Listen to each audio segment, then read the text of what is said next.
내년에 뭐 여러 가지 이슈가 있긴 해요. 뭐 내년에는 아무래도 제일 큰 이슈가 아무래도 이제 미 대선이겠죠. 11월 달에 미 대선이어서 미 대선 때까지는 우리나라도 그리고 또 4월인가 5월에 또 총선이잖아요. 선거 있죠. 그래서 보통 선거가 있을 때는 잘 아시겠지만 이제 뭔가 듣기 좋은 소리 많이 합니다. 네. 국민들한테. 그래서 아마 내년 초반기에는 우리나라 총선이 있기 때문에 뭔가 정책들이 좀 많이 나올 것 같아요. 그래서 그때 되면은 그 영향을 받아서 시장이 좀 관련 테마주들, 정책 테마나 이런 것들이 좀 많이 나오면서 시장이 좀 돌아갈 것 같습니다. 근데 총선이 끝나고 나면은 또 일부 테마가 식는 기간이 있고 또 많이 또 버블이 낀 종목들 같은 경우는 좀 쉬어가는 타이밍이 있을 수 있기 때문에 좀 쉴 수 있습니다. 하지만 그 쉼이 그렇게 길거나 오래 갈 거라고 보지 않는 게 오히려 미국에서 이제 11월 달에 대선이 있기 때문에 미국의 긍정적인 영향을 좀 받게 되면은 그나마 좀 그 사실이 밑에서 좀 받쳐줄 수 있는 그런 이슈가 되지 않을까라 생각하고 있고요. 그래서 내년에는 중간에 쉬어가는 시점도 분명히 있겠지만 전반적으로 시장은 오늘보다는 올 연말 또는 이제 내년 연말이 훨씬 더 높은 자리에 있을 거라고는 보고 있습니다. 예. 그 가운데 우리나라는 2차 전지 시장이 상반기에 뜨거웠는데 네. 그 하반기나 뭐 내년 상반기 네. 더 높아지는 지점이 있어서 네. 2차 전지도 잘 나갈까요? 이게 되게 재밌는 게 아니 이게 2차 전지를 그렇게 사랑하는 분들이 많았었잖아요. 근데 최근에 조금 조정받았어요. 고점 대비해서 한 20, 30%? 네. 저는 근데 항상 말씀드리지만 20, 30% 조정 가지고 흔들리면 안 된다라는 말씀을 좀 드렸었는데 네. 2차 전지를 되게 좋아하셔가지고 밀려라. 근데 밀리기만 하면 사줄게라고 생각하시는 분들이 최근에 좀 많이 고민을 하시더라고요.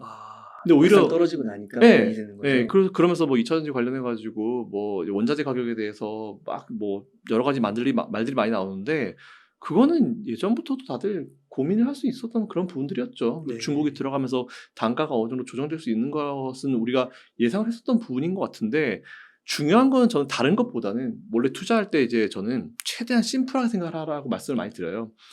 2차 전지가 수요가 떨어질까요, 과연? 전기차가 갑자기 어느 순간 사라질까요? 전기차뿐만 아니고 2차 전지를 필요로 하는 그 산업들이 갑자기 사라질까요? 그 수요가 떨어질까요? 아니라고 보거든요. 그 이미 우리나라 기업들이 해외 수주를 받은 기업들도 뭐 2년치, 3년치를 받은 기업들이 많아요. 그러면 그런 실적을 밑으로 깔고 있다는 얘기인데, 그러니까 지금은 제가 봤을 때는 다른 것보다는 기대치와 실제치가 어느 정도 맞춰지는 매우 적정 조정 구간이라 보고 있어요. 네. 근데 항상 주식은 그런 것 같습니다. 뭐 당장은 아닐 수도 있겠지만 이 기대라는 게 너무 과하게 되면 그걸 맞춰주는 구간이 있거든요. 근데 지금 사실 그 구간이라 봐요. 그래서 어떤 사람들은 조금 쉬니까 사실 이게 문제가 뭐냐면 조금 쉬면은 정말 득달같이 달려듭니다. 안 좋은 소식, 안 좋은 기사들을 내보내게 돼요. 근데 저는 그건 아니라 보고 있고 뭐 작년에 아시겠지만 경기 침체 조금 뭐 인플레이션 올라가니까 그거 가지고 당장 경기 침체 올 것처럼 얘기했지만 안 왔죠. 안 왔습니다. 그것처럼 저는 2차 전지 조금 조정받으니까 2차 전지에 대해서 안 좋게 얘기하는 분들이 되게 많은 것 같은데 그건 좀 아닌 것 같아요. 제가 봤을 때는 다른 거 다 차치하고 하나만 보면 될 것 같습니다. 과연 수요가 죽을 것인가, 2차 전지를 찾는 기업들이 줄어들 것인가, 그 산업에 대한 어떤 성장성이 꺾였을 것인가, 전 아니라 보거든요. 그래서 저는 지금은 적정 조정 구간이고 오히려 그동안 2차 전지 투자하는 분들이 제일 많이 들었던 얘기가 야 2차 전지 버블이다. 네. 너무 높다라는 고민이 많으셨을 텐데 오히려 그게 조금 조정이 되는 구간이라 보고 있어서 전 지금의 조정 기간을 굉장히 좀 긍정적으로 보고 있습니다. 그러니까 뉴스 보니까 전기차 살 사람은 다 샀다 뭐 이런 얘기도 나오더라고요. 네. 그리고 수요가 좀 부진하다. 네. 근데 그거는 일시적인 거고 결국은 수요는 있다. 네. 보시는 거예요. 더 넓은 수요층이 있다. 그럼요. 이게 또 유럽에서는 또 몇 년 후부터는 이제 내연기관차 안 팔잖아요. 그런 제한도 분명히 나오는 것 같고 아직까지 전 세계가 환경이라는 부분에 대해서 되게 고민을 많이 하고 있는 것 같아요. 그래서 일단 제가 봤을 때는 전기차를 살 사람들이 다 샀다라고 얘기하는 게 저는 아예 관심이 없었거든요. 전기차가 나왔을 때. 근데 이제 타보긴 했었는데 나의 니즈와는 별로 맞지 않은 것 같아라고 생각해서 사실 저는 전기차를 사지 않는 쪽이었어요. 근데 이미 사신 분들은 아무래도 이제 뭔가 처음엔 얼리어답터 네. 느낀 분들이 많이 사셨죠. 그랬다가 이제 주변의 편리함을 가지시고 본인 어떤 생활과 맞으시는 분들이 다 사신 건 맞긴 맞아요. 1차적으로. 근데 좀 달라진 부분은 저도 다음에 차를 바꿀 때는 전기차로 한번 바꿔봐야 되나? 왜냐하면 제가 처음에 안 샀었던 이유는 인프라 때문에 안 샀거든요. 이게 전기차를 산다 하더라도 이걸 갖다 어디에 꽂아서 충전할 것이며 충전소가 없는데 이걸 어떻게 지금 당장 하라는 거지? 굉장히 불편함이 느껴지겠네? 이런 생각을 많이 했거든요. 근데 인프라가 굉장히 많이 늘었어요. 최근에. 각 아파트마다 전기차 충전소가 5개 됐고 휴양지를 가든지 호텔 가든지 어디든지 충전하는 전용 구간이 생겼거든요. 네. 그리고 테슬라 슈퍼차저 같은 경우는 너무 좋죠. 많은 기업들이 쓸 수 있게 또 네. 오픈이 돼버렸잖아요. 네. 그래서 저는 오히려 인프라 구성이 됐으니까 이제 저같이 좀 다르게 생각하는 분들도 많을 것 같다라는 생각이 좀 개인적으로 들긴 듭니다. 근데 문제가 뭐냐면은 보조금에 대한 부분인 것 같아요. 보조금. 보조금이 추가적으로 지급이 되고 정부에서 시행 정책으로 계속 밀어붙이게 되면은 그래도 좀 싸게 살 수 있으니까. 근데 지금 보면은 중국이든지 우리나라든지 보조금 정책이 좀 애매해졌잖아요. 막 퍼주다가 그게 좀 없어졌죠. 그러다 보니까 조금 그런 부분이 제한이 오고 있는 것 같은데 그 부분도 어느 정도 시간을 두고 좀 해결이 될 수 있는 부분인 것 같습니다. 왜냐하면 테슬라가 지금 가격을 낮추고 있잖아요. 엄청 낮췄더라고요. 네, 낮춤으로써 테슬라가 이제 얻는 효과는 테슬라의 이제 전체 지분율이 올라갈 수도 있고, 그러니까 시장 점유율이 올라가면서 암과 동시에 나머지 기업들도 결국은 못 버틸 거예요. 못 버티면서 가격을 낮추겠죠. 근데 어느 순간 그 회사들도 낮추다가 못 버티는 상황이 발생하면 정말 디폴트가 나올 수도 있어요. 네. 미국의 많은 전기차들이든 전 세계 많은 전기차 기업들이 디폴트가 나올 수도 있습니다. 그럼 그 디폴트가 난 기업 중에 기술력이 좋은 기업들은 어떻게 하겠어요? 내연기관 차들 중에 전기차 시장으로 진출하고 싶어하는 기업들이 그런 회사들을 인수를 할 거예요. 이런 방식으로 아마 시장은 재편이 될 거라고 보고 있습니다. 그러면 그 가운데 테슬라는 네. 망하지 않고 네. 계속해서 이 1등 지위를 유지할 거라고 보세요? 1등 지위를 유지를 어느 정도까지는 할 수 있을 거라고 보고 있어요. 근데 제가 지난번에도 말씀드렸지만 테슬라와 스페이스X가 다른 기업이죠. 완전 다른 기업이긴 하지만 어쨌든 일론 머스크라는 CEO가 중간에 있기 때문에 어떻게 보면 자회사 느낌? 그러니까 그룹의 느낌으로 보시는 게 맞아요. 그래서 저는 오히려 지금 일론 머스크는 예전에는 전기차를 판매하는 기업에서 뭔가 이제 전체적으로 통합한 기업으로 이제 그림을 그리고 가고 있는 것 같습니다. 네. 그래서 이제 단순히 전기차를 판매하기 위한 기업에서 뭔가 이제 우리 생활로 들어오기 위한 어떤 노력을 하고 있는 게 일론 머스크의 아이디어인 것 같다라는 생각이 좀 많이 들어가지고 시장 점유율을 어느 정도 계속 유지는 할 것 같아요. 근데 어느 순간 아직까지는 테슬라에 대한 밸류를 정할 때 테슬라를 전기차 기업으로만 보고 밸류를 정하는데 어느 순간은 그게 아니게 될 것 같아요. 그래서 밸류 측정하는 방식이나 밸류 측정하는 어떤 느낌이 좀 달라지면서 테슬라에 대한 어떤 평가를 달리하는 시점이 올 거라고는 보고 있어가지고 결론적으로 말씀드리면은 당연히 당분간은 그 기본적인 어떤 데이터베이스가 워낙 많기 때문에 테슬라는 1위를 유지할 거라 보고 있는데 네. 다른 내연차 정말 차만 팔아가지고 매출을 만들어내는 기업과는 좀 카테고리를 달리 보는 게 맞다라고 보고 있습니다. 그렇군요. 그 국내에 그런 배터리 다시 한번 여쭤보면은 에코프로 형제랑 포스코 형제라고 네. 보통 하잖아요. 네. 근데 조정을 한 20에서 40% 정도씩 받았더라고요. 네. 근데 괜찮다고 보세요? 건재할 거라고 보시는 거예요? 그럼요. 지금 보면은 뭐 에코프로 그룹도 말은 되게 많아요. 네. 무슨 뭐 이제 과연 원자재 관련해가지고 말은 되게 많은데 그리고 이동채 회장 구속 그거 2년 법정 선고도 받고요. 그 이동채 회장 이슈는 이게 제가 예전에 한경 나와서 한번 얘기를 했더라고요. 네. 1년 전인가 이동채 회장 이슈가 처음 나왔을 때 제가 방송에 나와가지고 이동채 회장이 법정으로 구속된 거는 안타까운 일이긴 해요. 그리고 이제 사실 안타깝다라고 표현하기보다는 어쨌든 법에 문제가 생기니까 잡혀 들어간 거죠. 근데 이동채 회장이 에코프로는 아니에요. 에코프로는 사실 이동채 회장이 운영하는 기업이 아니고 정말 많은 직원들이 함께 일궈가는 기업이거든요. 네. 실적이 잘 나왔죠. 이동채 회장이 구속된다 해가지고 물론 이제 보고 책에 대한 부분이 좀 문제가 생길 수 있겠지만 그로 인해서 에코프로가 저 회장이 뭐 횡령을 했어? 이런 이슈가 생길 수는 있겠지만 그렇다 하더라도 에코프로의 실적과 미래 성장성이 문제가 되는 이슈는 아니라 보거든요. 그래서 저는 1년 전에 한경 나왔을 때도 이거 가지고 문제가 될 건 아니고 오히려 누르면은 매수의 기회를 삼으면 좋을 것 같다는 얘기를 한국경제TV에서 아침에 한 적이 있었어요. 똑같아요. 지금 아이디어도. 이동채 회장 이미 물러났잖아요. 근데 그 이슈를 최근에 다시 들고 와가지고 그거 가지고 문제 삼는다? 글쎄요. 네. 이게 예전에 이게 막 이동채 회장 직원이 혼자 하고 그분이 혼자서 다 하시는 회사면은 데미지가 크죠. 근데 저는 그거와는 전혀 상관이 없고 그 CEO 리스크라는 거는 이미 너무 오래전부터 나왔던 얘기고 계속 울거먹기 식으로 했던 얘기이기 때문에 그거 가지고 에코프로의 미래를 논하고 뭐 성장성을 논한다는 거는 굉장히 무리가 있다고 봅니다. 그래서 그건 여러분들이 마음 안 쓰셔도 되겠다라고 보고 있고요. 어쨌든 에코프로에 대해서는 최근에 좀 조정이 있긴 있었는데 오히려 전 앞에서도 말씀드렸지만 적정 조정이라고 봅니다. 그래서 그간 에코프로 투자자분들이 제일 많이 들었던 얘기가 야, 그거 너무 높지 않아? 버블 아니야? 이렇게 얘기를 되게 많이 들으셨고 뭐 증권사에서 맨날 얘기하는 게 뭐 주가 밸류에이션을 선정을 할 때 미래 가치를 땡겨서 하는데 뭐 몇십 년 후에 미래 가치를 땡겨서 했다. 그럼 전 역으로 물어보고 싶은 게 그러면은 어. 증권사들은 과연 몇십 년 후의 미래 가치를 어떻게 땡겨서 오죠? 에코프로가 얼마나 성장할지 아니면 에코프로가 완전 망할지 어떻게 알아요? 반대로 삼성전자가 10년 후에 대박이 날지 삼성전자가 2, 3위권 회사를 물러날지 어떻게 알아요? 이렇게 좀 물어보고 싶어요. 어. 즉 에코프로의 뭐 미래 가치를 땡겨가지고 지금 현재 주가를 반영한다는 얘기는 그들 의견이죠. 어. 그들 의견이라 보죠. 이 산업이 망한다라고 보면은 이 산업이 가면 갈수록 이제 하향세를 걷는다라고 보면은 그런 식으로 이제 의견되는 게 맞다고 봐요. 전 아니라 보는데. 그러니까 틀릴 수 있다라는 걸 항상 가정을 놓고 봐야 돼요. 그러니까 투자자분들이 그러니까 너무 그렇다고 에코프로를 찬양하시면 안 돼요. 근데 그런 분들이 많지는 않다고 보고 있고 성장성을 한번 생각을 해보세요. 과연 2차 전지가 이대로 망할 것인가? 2차 전지에 대해서 뭔가 암울한 미래가 있을 것인가? 근데 만약 그렇다라고 보면은 그냥 매도하시고 수익 실현하시고 다른 쪽으로 넘어가시는 게 맞죠. 근데 그게 아니라 본다 하면은 20, 30% 고점 대비 조정은 뭐 저는 한 50% 밀 줄 알았거든요, 사실은. 그래요. 50% 밀면 사실 더 높이 올라갈 어. 거라 봤는데 50% 밀면 아마 되게 힘들었을 거예요. 근데 20, 30% 조정은 이런 성장주에는 되게 많아요. 테슬라 보십시오. 미국의 엔비디아 보십시오. 네, 그게 답이 될 것 같아요. 그러니까 에코프로 제가 지난번에 나왔을 때 이런 말씀 드린 적 있어요. 에코프로가 지금 자리에 머물러 있는지 다음 스텝을 향해서 걷고 있는지를 보시라고 말씀드렸는데 걷고 있죠. 그러니까 저는 오히려 삼성과 업종은 사실 다르긴 한데 좀 이렇게 삼성을 좀 여러분이 생각해 보시면 될 것 같아요.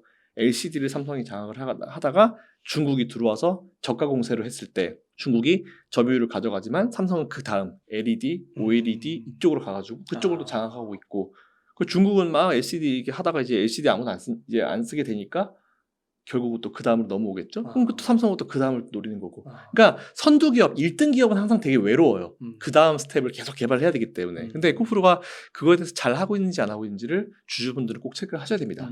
잘하고 있고 저도 개인적으로 아직까지 잘하고 있다고 보고 있기 때문에 지금의 투자를 꺾는 거는 조금 무리가 있다고 보고 있습니다. 그러니까 무슨 LFP 배터리, 저가형 배터리 이런 네. 거에서 이제 우리는 하이니켈 뭐 이런 쪽으로 네. MCN으로 간 3원계로 가는 거고 네. 더 발달된 거. 네. 그리고 LFP도 뭐 LMFP인가요? 뭐 이렇게 네. 섞어가지고 또 네. 뭔가를 만든다고 하더라고요. 이게 요즘에 저도 공부를 계속 안 하면은 자꾸 뭐가 나와가지고 근데 저는 오히려 그래서 처음 우리가 베테랑 전고체 얘기가 됐잖아요. 근데 전고체 얘기 막 요즘 LFP 막 나오길래 오히려 저는 그게 이 업종 자체가 계속 저와 같은 사람들이 공부를 해야 되는 게 나오니까 이거는 우리가 직접적으로 볼 수 있는 어떤 성장세가 이어지고 있다는 증거가 아닐까?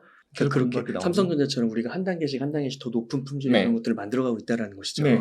결국은 중국 같은 경우는 싸게 많이 뽑는 건 잘해요. 근데 이제 적게 뽑지만 비싸게 파는 걸 잘 못하기 때문에 중국은 물론 하는 기업도 있긴 있겠지만 그래서 저는 오히려 배터리도 그런 식으로 하지 않을까 싶어가지고 그렇겠네요. 그 배터리는 또 초기 시장이니까 맞아요. 아직 성장 초기니까 네. 앞으로 그렇게 더 진화된 네. 진보된 배터리가 발명될 가능성도 높을 것 같고요. 네. 결국은 배터리는 이제 무게 줄이고 크기 줄이고 효율을 올리는 싸움으로 가지 않을까 싶은데 기술력이죠 결국.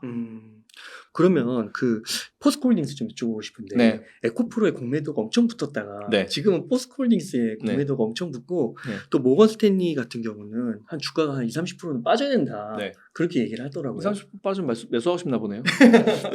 모건 스탠리 진짜 네. 모건 스탠리 얼마 전에도 엔비디아에 대해서도 뭐 버블이 심하다 이런 기사를 냈어요. 아 그래요? 그래서 제가 밤에 환경 방송 글로벌 방송 나가가지고 뭐 본인 생각인 것 같다. 뭐 그 애널리스트 생각인 것 같다. 그래요? AI에 대한 수요가 죽지 않고 AI는 이제 시작인데 무슨 버블이냐. 아, 말도 안 되는 소리다라는 얘기 했었는데 네. 잘 가더라고요. 근데 사실 저는 그렇구나. 뭐 어떤 네임밸류가 높은 증권사가 의견을 냈다 해서 우리가 100% 그거를 믿는 거는 무리가 있다고 봐요. 결국 그거 생각을 하는 것도 사람이기 때문에 틀릴 수 있다는 가정을 항상 50% 놓고 생각하시는 게 좋을 것 같고요. 뭐 포스코 홀딩스 20, 30% 밀면 사야죠. 20, 30% 밀면 땡큐죠. 이런 마인드가 좀 필요할 것 같아요. 포스코 홀딩스는 제가 이것도 1년도 더 됐죠. 한경에서 이제 이것도 소개했다가 굉장히 안 좋았거든요. 우리 웅달 책방에서도 얘기했고 네. 가는 곳마다 다 얘기했는데 되게 채팅창 분위기 안 좋았어요. 그때. 지금 이런 상황에서 시크릿컬 차트를 봐라. 너나 사라 이런 시크릿컬 너나 사라 이런 얘기가 나왔었는데 그때 당시에도 저는 이제 일본과의 어떤 희귀가스 뭐 이런 것들도 했었고 뭐 2차 전지에 대해 했었고 포스코홀딩스 진짜 많이 한다. 국내화 내재화시키는 걸 되게 노력을 많이 하는 기업이다. 게다가 철강도 기본 베이스로 하는 기업이고 철강은 중국 경기 살아나면 그것 따라서 올라갈 수 있기 때문에 이제 2차 전지도 되고 뭐 일본의 그 반도체 수출 제한 품목 그 중에 하나도 되고 그리고 2차 전지도 되고 정말 다방면으로 다 된다. 이건 해보셔도 될 것 같다라고 얘기했다가 참 난타를 많이 당했는데 이제 와서 되게 많이 올라갔잖아요. 근데 그 중에서 뭐 하나 꺾인 게 있나?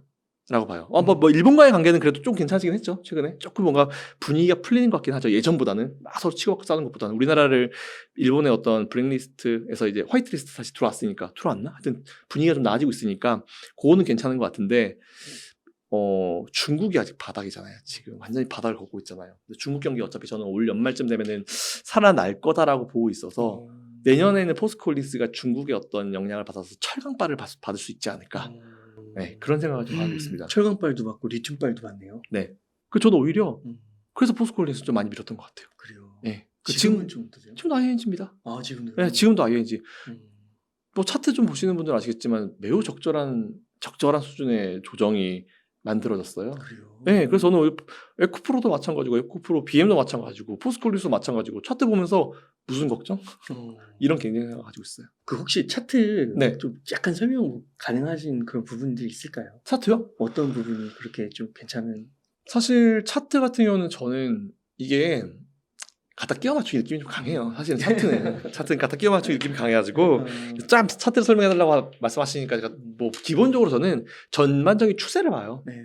차트는 뭐 보면 막 자기가 마음에 드는 선 뭐 갖다 설정해요. 설정해놓고 막 이거 안 깨졌죠. 막 그 선에 의미 부여를 하면서 막 이게 안 깨졌기 때문에 괜찮다라고 하는데 우리가 많이 볼 건 21선, 121선 이 라인만 딱 보면 돼요. 한 달, 3개월, 6개월, 1년까지 241선은 안 보고 딱 그 정도 분기, 반기, 연간 딱 그 정도씩만 보면 좋을 것 같은데 전반적으로 지금 누가 보더라도 우상향의 느낌이 아직 살아있고 차트 이대로 꺾이는 느낌이 들지 않고 고점에서 대량 거래가 보통 동반되면은 이제 위에서 다 털고 나간다는 얘기가 있는데 고점에서 대량 거래 안 나거든요, 사실. 네.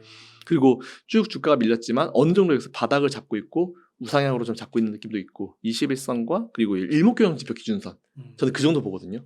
그 정도 라인 근처에서 이제 액션 움직임이 나오고 있다는 거, 버티고 있다는 거. 그래서 저는 오히려 그런 부분을 기준으로 봤을 때, 그러니까 제가 결론적으로 제가 보는 선은 21선과 121선과 일목균형 지표 기준선, 네, 요 정도를 많이 보고 있습니다. 아, 네. 그 앞서서 테슬라 이야기를 해주셨는데요. 테슬라의 혹시 밸류 측정 방식이 바뀔 수 있다라는 얘기를 해주셨잖아요. 그거는 뭔가 이렇게 전통 자동차 네. 영역에서 다른 네. 섹터의 밸류에이션을 받아야 된다 이런 내용일까요? 맞아요. 그러니까 이게 지금은 자동차 판매 대수 뭐 이제 그런 걸로만 이제 평가를 해가지고 이제 생각을 하고 있는데 모르겠어요. 이걸 어떻게 일론 머스크가 엮어갈 수 있을지 모르겠지만 일단은 당분간 테슬라라고 하는 기업은 그냥 차만 판매하는 기업으로 지금 돼 있잖아요. 네. 근데 최근에 매출 구조가 조금 이제 다양해지고 있죠. 슈퍼차저를 이제 다른 기업들도 이용을 할 수 있게 살짝 오픈을 하고 있죠. 사실 다른 기업들 입장에서는 테슬라처럼 이렇게 빠르게 인프라 구성을 하기가 어렵다라고 생각을 한 거고, 그리고 결국 그래서 테슬라한테 요청했고, 테슬라는 나쁠 게 없죠. 그렇기 때문에 지금 오히려 슈퍼차저 쪽으로도 조금 이제 매출 구조가 좀 나올 수 있을 거다라고 좀 보고 있어서. 근데 지금 아직까지는 슈퍼차저에 대한 매출은 되게 미비해요. 뭐 몇 프로 되지도 않아요. 근데 뭔가 새로운 매출 구조가 나오고 있다라는 부분, 이 부분이 조금 의미가 좀 있을 것 같아서 앞으로 또 테슬라가 어떤 식으로 매출 구조를 만들어야 될지가 좀 관건이긴 합니다. 그러면은 그래도 아까 스페이스X 얘기를 해주셨잖아요. 약간 뭔가 그 테슬라는 뭐 AI 도적 컴퓨터도 지난 네. 출연에서 한번 얘기해 주셨고 그런 쪽으로도 네. 밸류를 받아야 될 필요성도 있다고 보세요. 근데 지금 당장은 접점 고리가 나오진 않는 것 같아요. 아, 당장은 뭔가 접점을 만들어내지는 못하고 있는데 결국은 일론 머스크가 지난번에 얘기했던 거는 그런 얘기를 한 적이 있어요. 로봇택시. 테슬라의 자동차를 택시화시키고 그 택시를 현재 지금 만들고 있는 로봇과 연결시켜서 로봇택시를 만든다. 네, 이쪽으로 연결을 시키고 있거든요. 결국은 되면은 매출이 큰 건가요? 로봇 관련주는 지금 보면 우리 삼성도 마찬가지고 되게 많이 투자를 하고 있잖아요. 그러니까 새로운 먹거리로 사실 로봇 관련주들이 되게 최근에 선택을 좀 많이 받고 있는 것 같아요.